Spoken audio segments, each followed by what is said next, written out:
Comic Books and Chill, a place to sit back and relax and talk about comic books. We're the Stash Bros. I'm Mike, chilling with Chris. Yo, what's up, everybody? Welcome to the show. Please sit back, relax, and enjoy. Today we got one of the hottest artists joining us on a Talking Box segment, Chris. Ken Lashley, AKA the Ledkilla, will be joining us. Fantastic, man. I'm excited to meet him, talk to him, and find out about his art. Before we get into the Talking Box with Ken, please like, subscribe, hit the notification bell, and please comment. We're the Stash Bros, and this is Comic Books and Chill.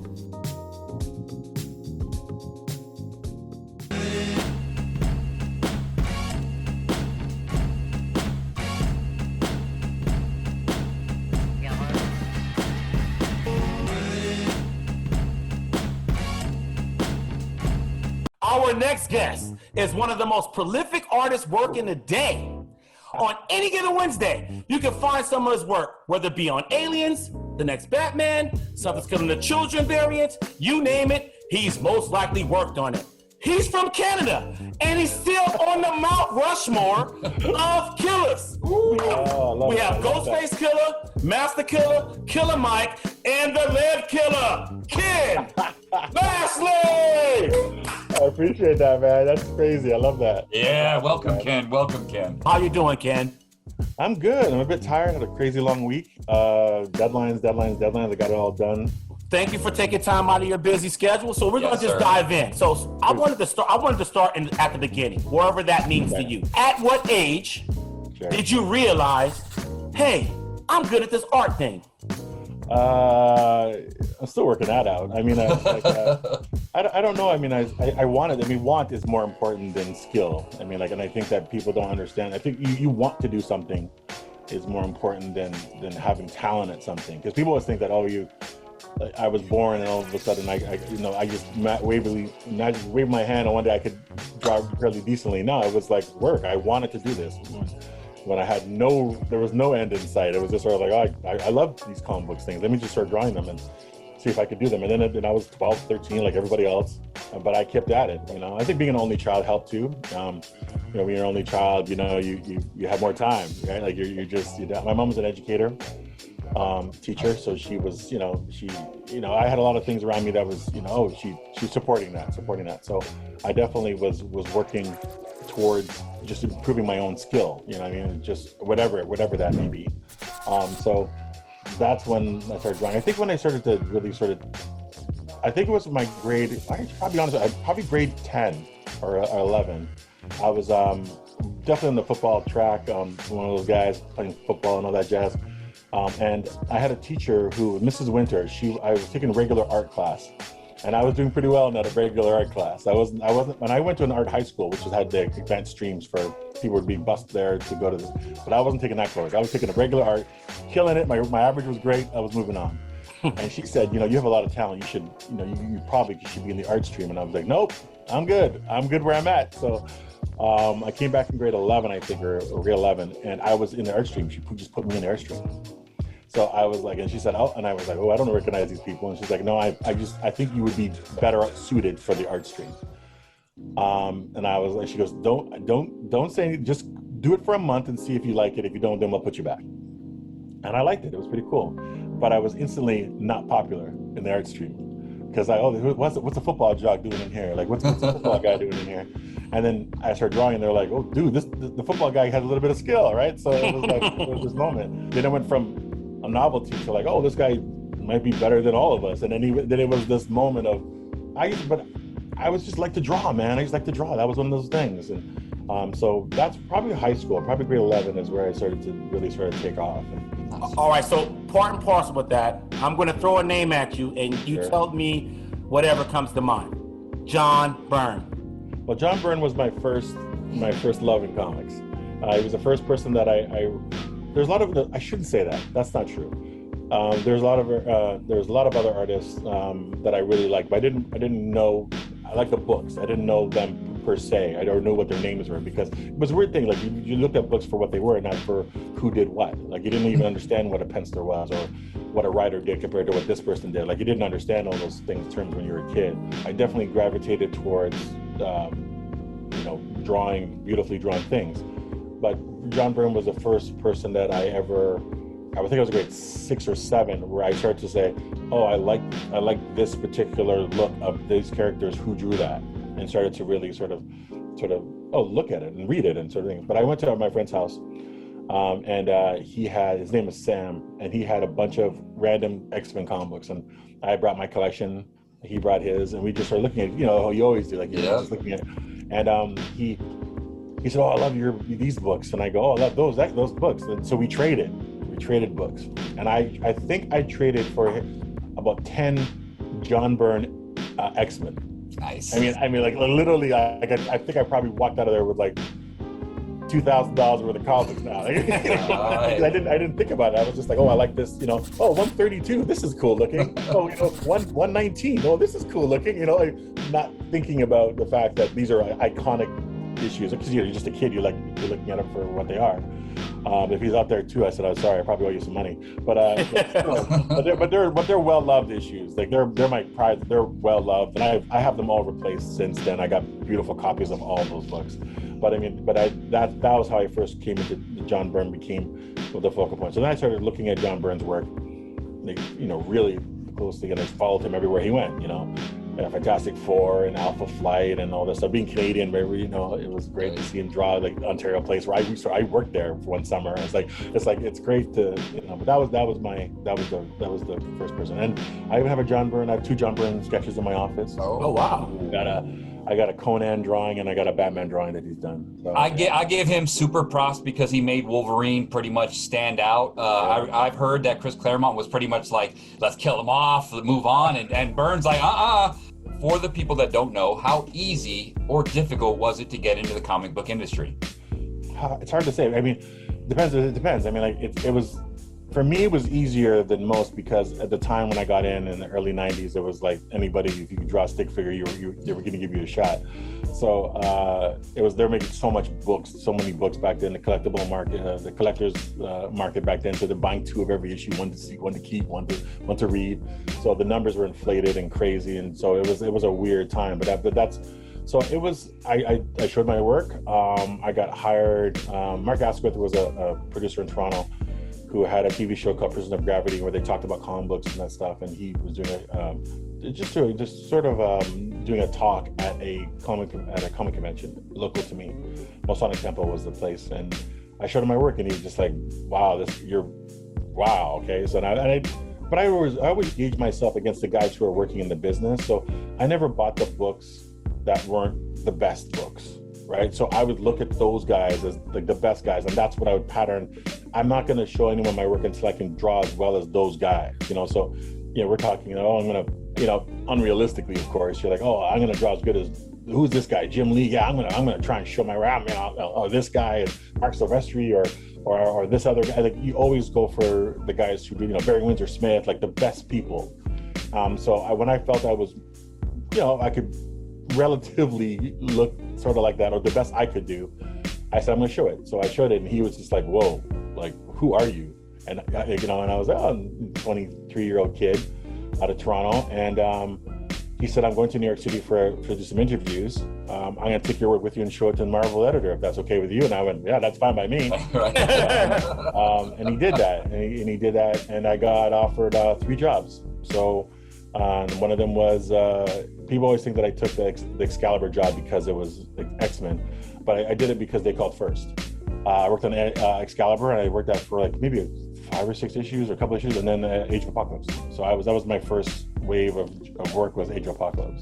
Wow. But that's it. But nowadays, I'm not sure it's easier or harder now, because people are looking at Instagram and all these places, like those things didn't exist. You had to knock on doors, right? So I think it's easier. I don't know. I can't say it's easier now. It's different times. So it's easier to get your work out there for people to see now.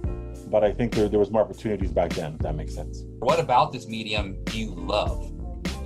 There's a lot of things I love about it. I think the fact that I can go a lot of places with it without having to leave my house. I also think I have complete control over it. And when you're a kid, you don't have control over many things. So I could design what I wanted to design, make them do whatever I wanted to do. It was as an artist, as a kid, you're like, oh, okay, so your parents control where you eat, how you go, do this, that, and then I can go in my room and escape and draw this thing and make up these characters and go where I want to go and make these things, and what I don't feel empowered about, I can make my characters feel empowered about that. What I feel weak about, I can make them their strength.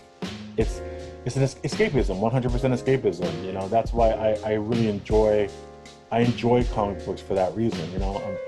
That's what I really love about it, and that's what the medium spoke to me about. And some people doesn't speak them different ways and whatever, but for me, that it was escapism and strength, and that people I really like Black Panther, not because of anything other than the fact that he was a character that kind of looked like me, that was a prince, man, he was a king, and he was like, and he was the most dominant physical person in the book, and he was kicking people's faces, and it was so sick, right? And I don't think people, it strikes a different people with different things. But for me, it was escapism, 100%.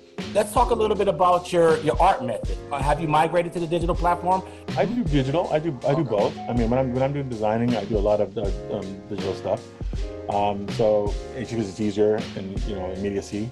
And it's cool. I mean, I'm on a beta test for Adobe, so Adobe sends me some cool stuff, and I work on the sketch program.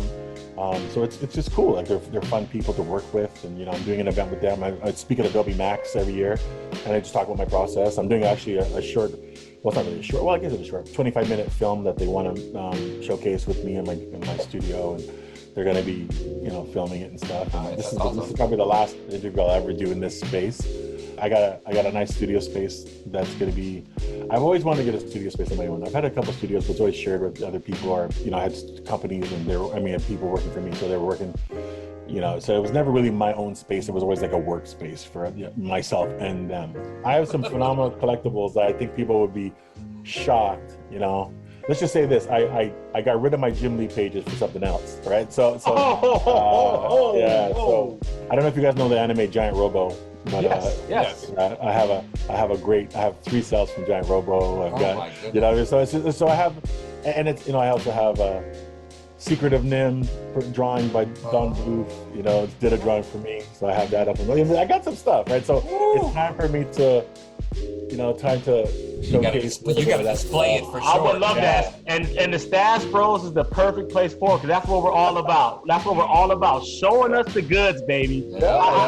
I got a follow-up question about your art, Ken. We see you weekly on Facebook Live when you do the Killer Cons and stuff, and I think that's awesome.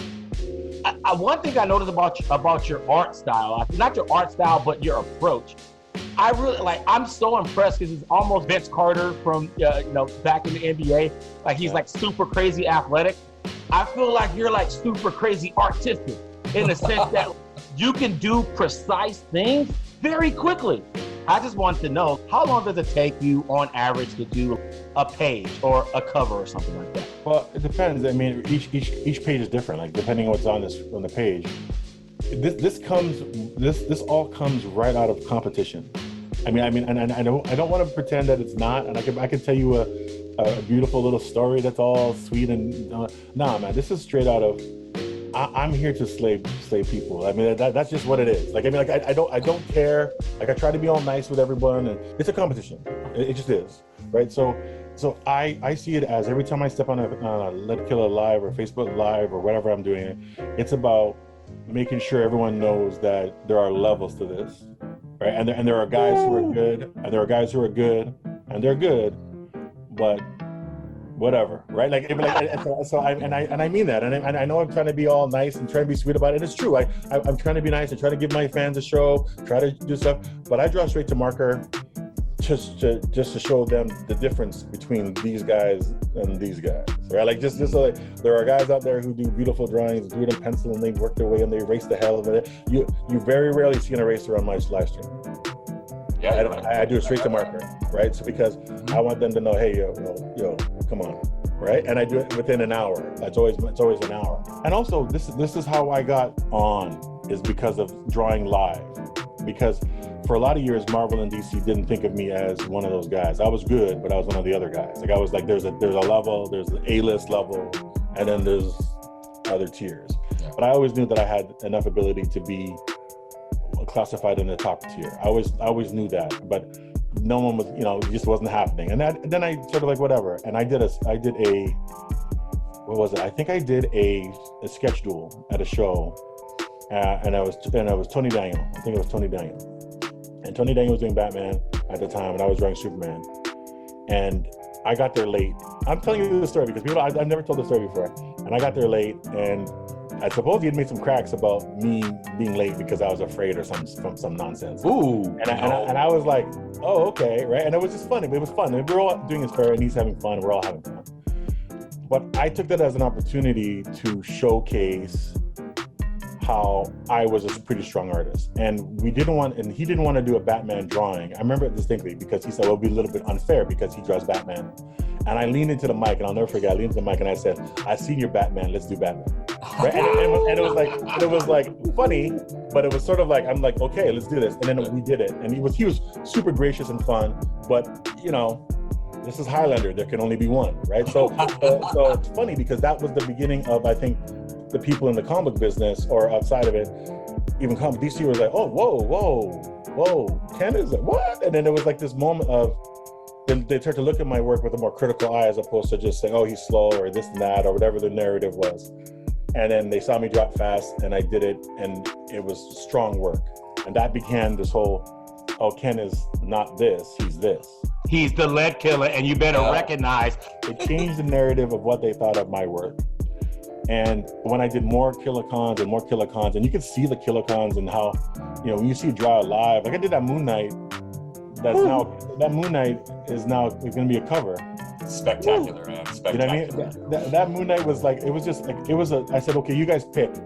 I had done a Killicon for a week because I was really, really busy and I couldn't take the time. And I said, okay, I did a poll. You guys pick the character you want. I gave a couple suggestions, all kinds of funny suggestions, but Moon Knight won out by far. So I spent an hour drawing the Moon Knight on a Saturday night. And I don't know, it was just channeling whatever. And they were like, wow. And then Marvel saw it or whatever, Thor saw it. And then now it's covered. But that's what I mean. But that's what I mean, how those Killicons have really been a showcase, you know, for me. And now it's kind of funny because they go, when they describe me, it's like comic superstar, which is hilarious because that was never my moniker. Trust me, it was always like, you know, veteran artist, Ted Lashley, veteran artist. You know, now it's like, ooh, it was just so hilarious. Ken, okay, so you brought up the sketch battles, and thank you, because that was something, because when you showed those at our friend's house when we first met you, shout out to Robert. Mad love. Shout out to Robert. Mad love. I call him Count Slabula, and he keeps his slabs in the igloo. You showed us some of those YouTube clips of some of these sketch-offs, and I haven't seen anything like that in the comic book realm. That was hip-hop stuff. That was like DJ Qbert versus DJ Redmatic going at it. How did those start? Because you did more than one, and how can we see them again? Right, let's go. Well, that was fun because I thought it was an opportunity to show off a little bit. So that's what I took them as. And maybe I felt bad for these people because they may have thought they were coming in to have some fun. I was looking to kill people, right? So it just was. And then it was fun, but I took it as an opportunity to show what I could do. You know, that's really what it was. So I did about 6 or 7 of them, and not too many. And the word got out, like oh, I don't. And then people said, no, I'm not trying to get myself embarrassed in front of Ken, right? So I'm not trying to do that. So because I think it's not so much my drawing ability, it's the speed, right? So it's like, so even though a lot of these artists were all on the same level, I mean, artistically, or some of them are better than I am drawing, but if I could do it in 45 minutes, it takes you 3 hours. If we were doing a 45-minute sketch duel, mine's done, you're still drawing half the body, right? So it just optics of it, right? So the speed is what really made it look more impressive than it really is, right? Correct me if I'm wrong, you're the pro and I'm the Joe. But doesn't speed matter in the comic book game? Like if you're doing pages, because don't you guys have deadlines? So doesn't time matter? I'm trying to be nice. Yeah, it does. Yeah, it does. Yeah, it does.